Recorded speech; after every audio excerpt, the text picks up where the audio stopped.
And P. Diddy business is P. Diddy business. It's not my job or anyone else's job to go on the internet and stump him and kick a man while he's down. My take on it is, it's not my business. I don't think it's right at all. And I don't condone it. Even if that happened to my daughter, I would be hurt. But that's the choice that my daughter made. So I don't want to kick nobody while they're down. I think the big thing, because I have girls too, is though. No boys? I have a boy too. Okay. Is one, if your son is in that position or your son is accused of those things that Diddy was accused of, like, I'm going to believe in my son and what he says, but I'm gonna check him about that.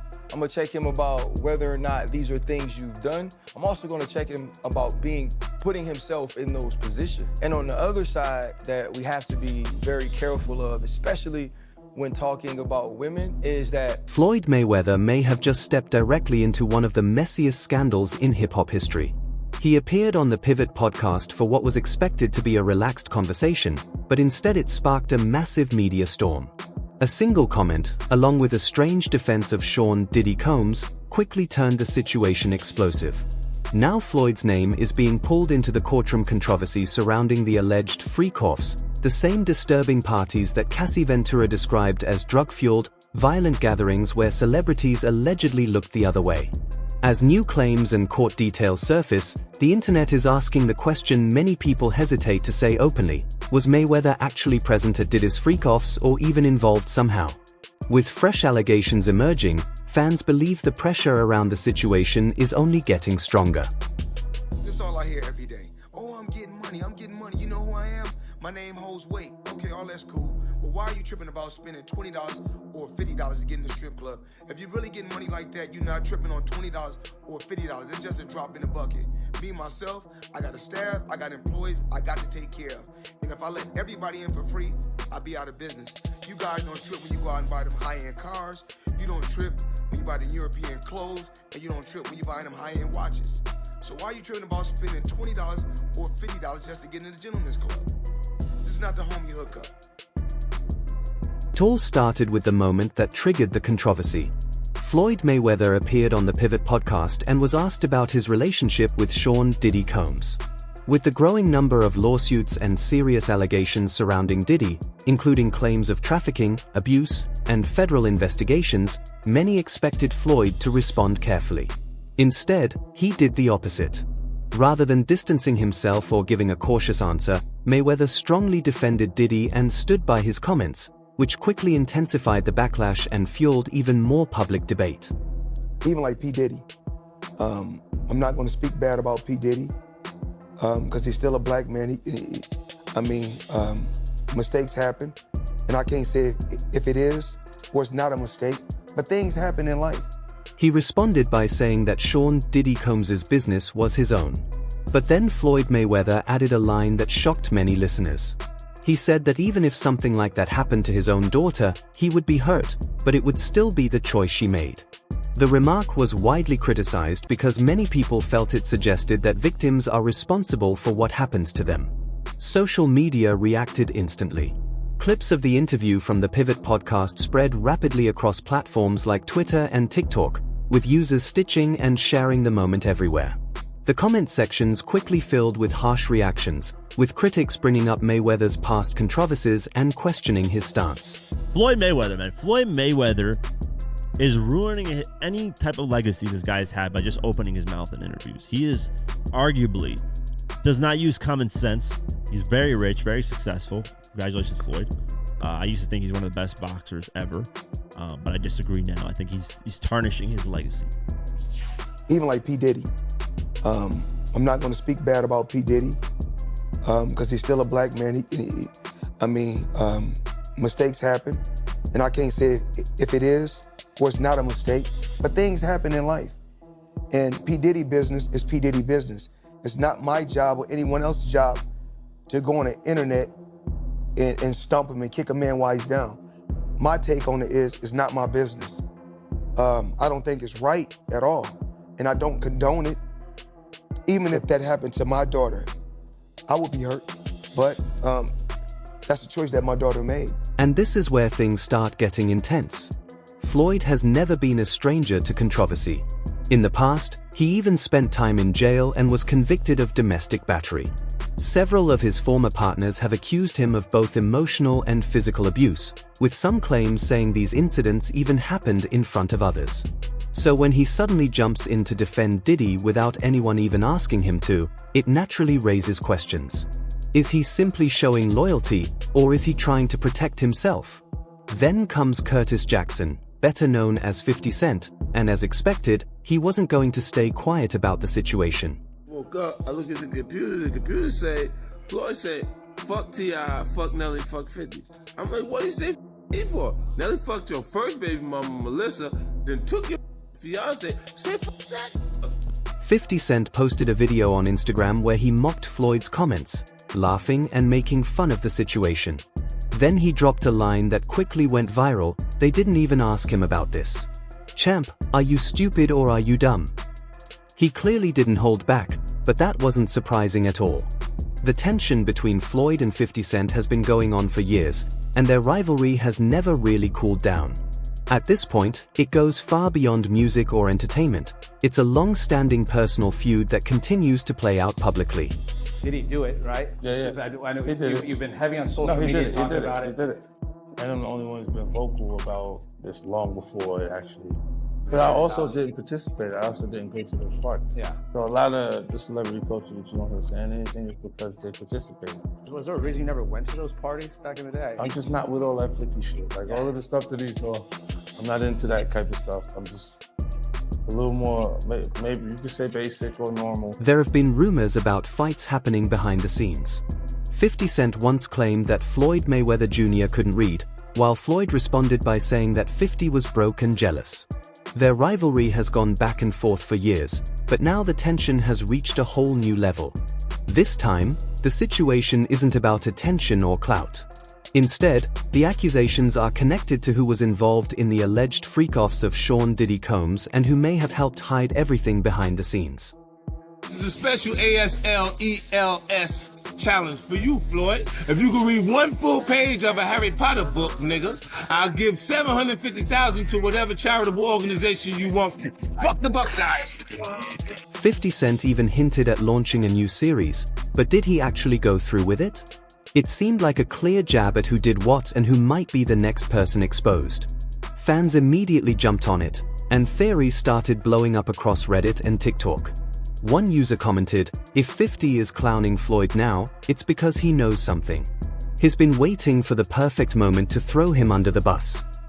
And that idea might not be far from the truth, because what unfolds next takes the story straight into the courtroom. Inside a federal courtroom in Manhattan, things are turning chaotic. Day after day, the so-called freak-offs are starting to sound like more than just rumors. Cassie Ventura, Diddy's longtime ex, told the court she was pressured into sexual encounters with strangers while under the influence of drugs she says she never agreed to take. According to her testimony, these parties weren't random or casual. They were organized, recorded, and extremely disturbing. Sometimes I didn't even know where I was, Cassie said. There were people everywhere, celebrities, strangers, cameras. It felt like a nightmare. She also testified that when she was 8.5 months pregnant, Diddy allegedly forced her to perform for guests at a party that reportedly involved trafficking victims. Hey, everybody know ain't no party like a Diddy party, so. Yeah, that's what's up. Yeah. That's up. Another former Bad Boy artist, Don Richard, also supported those claims. She told the court that she personally witnessed Diddy assault Cassie, dragging her by the hair and threatening her, saying, "You talk, you die." But that isn't even the most disturbing part. Diddy's former assistant, Capricorn Clark, reportedly kept detailed records, including a list of VIP guests and notes about who attended certain parties and what allegedly happened there. Although Floyd's name hasn't appeared in the official court transcript, insiders claim there are sealed exhibits, and his name could possibly be included in one of them. And that's where the situation starts to get even more suspicious. With Biggie and Craig Mack, and I could do nothing but love him. And he's only been a great mentor to me, and somebody that I always love and be indebted to. And what about the Floyd Mayweather and Diddy weren't just casual associates, they were actually very close. There are more than 50 documented times they were seen together between 2011 and 2020, whether at nightclubs, luxury mansions, or on private jets. And interestingly, that period is the same timeline when Cassie and several others claimed the so-called freak-offs were taking place. I point the finger at somebody. I mean, I think that it's just that when I talk about the numbers that I'm doing, I'm really doing.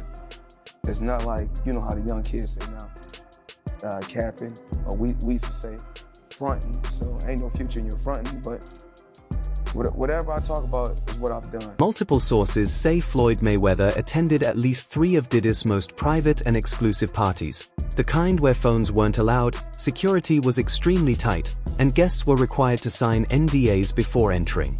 And it's not only about who showed up at those events, it's also about how Floyd has been acting recently.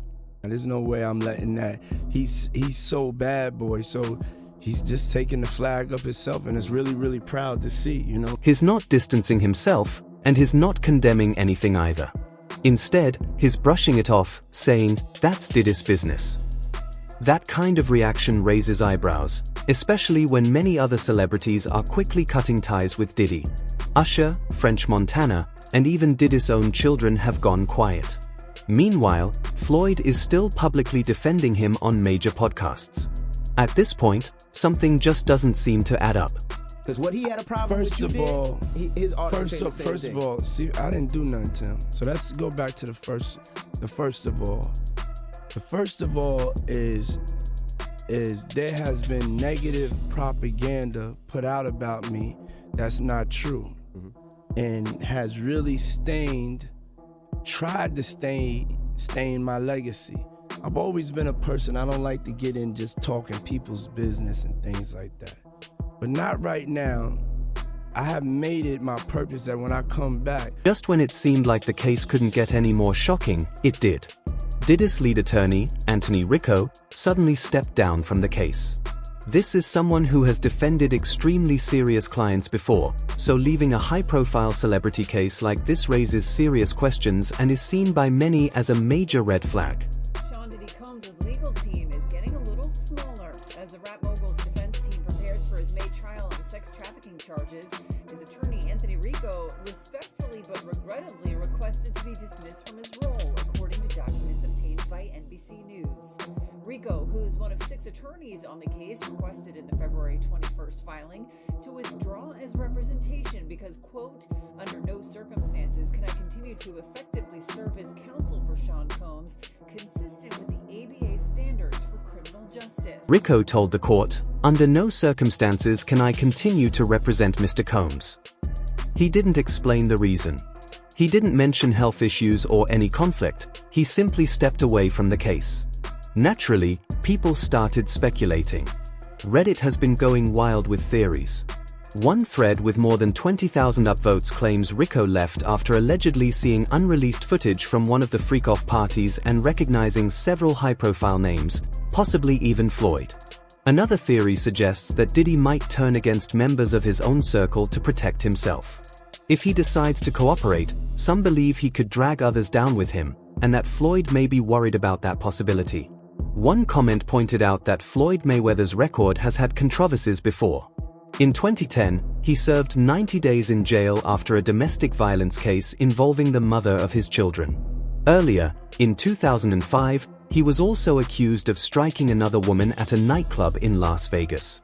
In 2015, the New York Times published an investigation describing how Mayweather had faced several domestic abuse allegations over the years, often resolved through settlements, NDAs, or legal maneuvering. How does that guy not pay taxes? How do the people around him, how do the lawyers that I'm sure that he employs, the financial people that are probably running his life, telling him to stop spending $1 million a day, how do they not deal with his taxes? Well, listen, he apparently had a tough time reading the thing, as they say.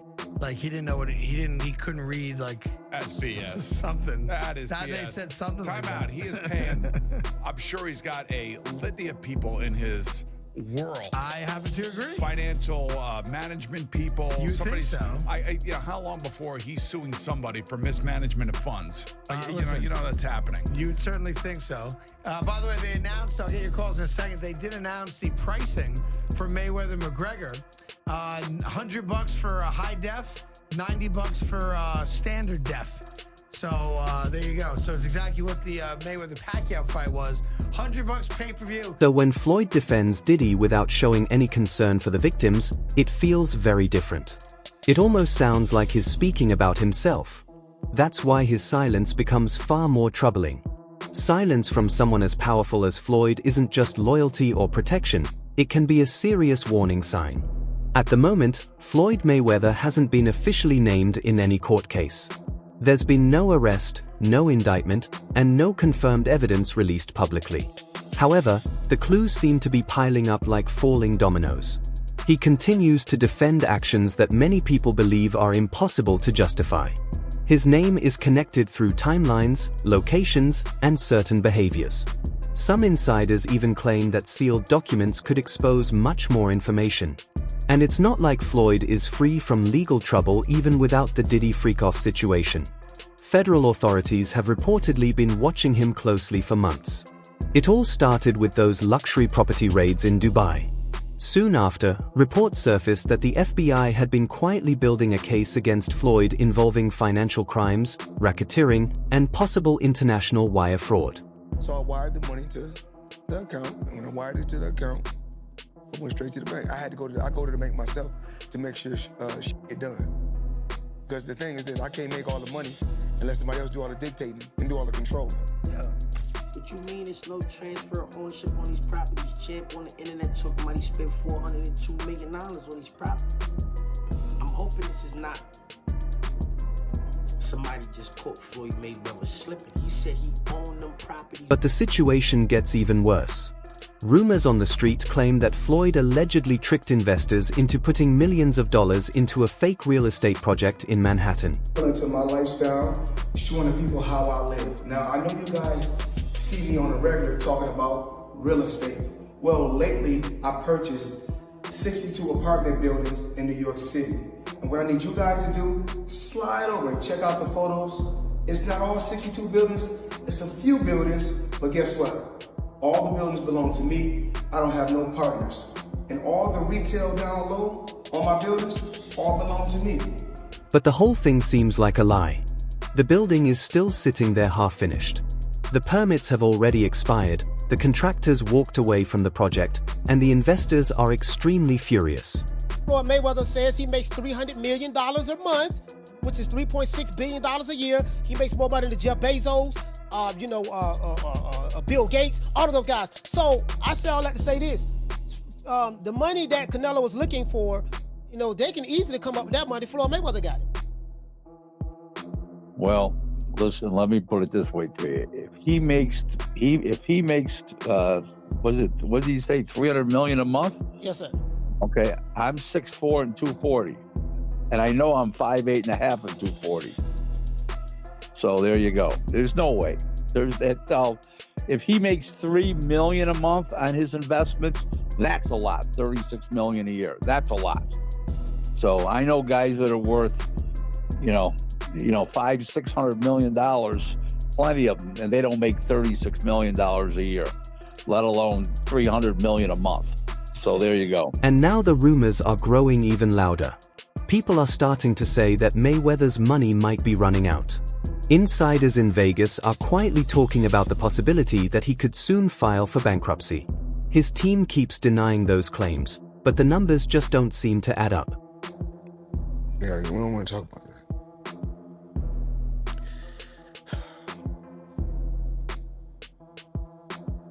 We're gonna get through this.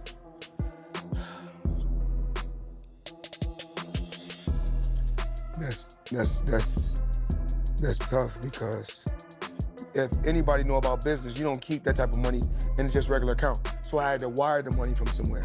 Okay? So I wired the money to the account, and when I wired it to the account, I went straight to the bank. I go to the bank myself to make sure shit get done.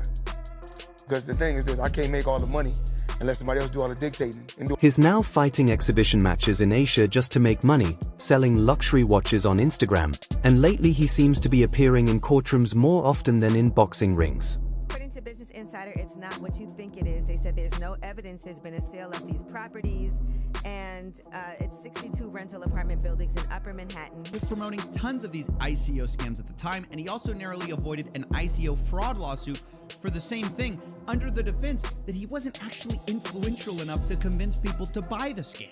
Bank, I'm robbing y'all. Phelps does nothing but collect dust. Money over legacy, currency over legacy, because he felt underappreciated. So with all that pressure already on his back, Floyd choosing to link himself to Diddy right now is very strange timing. Diddy's empire seems to be collapsing quickly, and the real question isn't whether more names will come out, it's about who will be next. Let us know your thoughts in the comments. Do you think Floyd was actually involved, or is he just another celebrity pretending not to know anything? Don't forget to hit the like button, subscribe for more updates, and share your theories below. I'll see you in the next one.